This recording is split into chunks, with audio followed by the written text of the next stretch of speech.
In this week's Parashat Vayechi, we see that Yaakov Avinu counts his grandchildren, Ephraim and Menashe, and considers them as his own children, as one of the 12 tribes. And the question is why? What was so special about Ephraim and Menashe that they had to be considered as if they were actually Yaakov's children and part of the 12 tribes?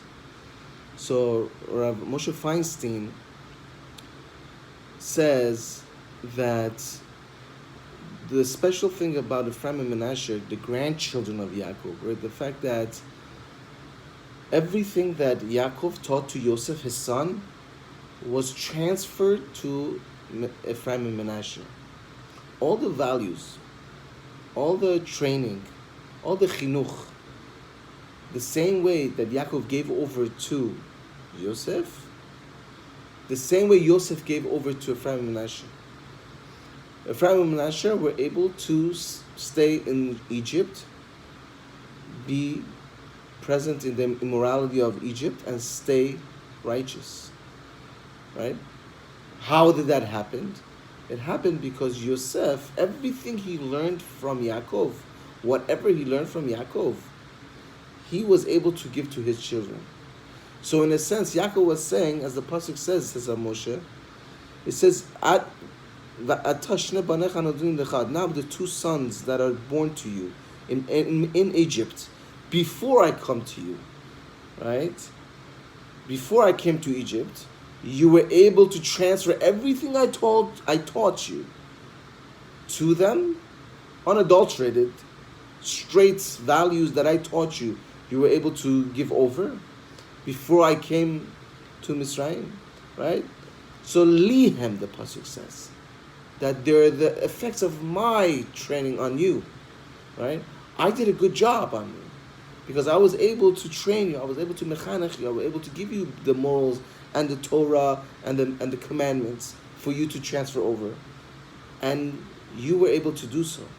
So my grandchildren, which are your sons, right? They're a result of my training. They're a result of my efforts in training you, which you passed over to them. So they are considered like one of my own children. The number one priority when we want to train and mechanech our children is the fact that they not only keep the commandments and the Torah while they're in the house, while they're under our jurisdiction, right? But they also keep it when they leave our house. They also keep the mitzvot and commandments when they are on their own. True chinuch, true training, true giving over the values and knowledge and training is not only, it doesn't stop by the four walls of our homes, right? It goes beyond the four walls of our homes. The children take what they learn in the home and they take it to their own lives and they apply it. That could be a barometer for us as parents, how to be able to know if we're doing a good job or not when it comes to training our children. If they're showing resistance, if they're showing some kind of not being happy when they're doing the commandments or the things that we're trying to teach them or the values we're trying to input in them, right? That's pretty much of a sign that they're not going to follow through when they're going to be on their own. Then we have to take a different approach. Then we have to revisit the values. We have to revisit the commandments and the Torah that we're teaching them and show them the beauty behind them and show them the reasons why they apply and why they should be doing the mitzvah to begin with.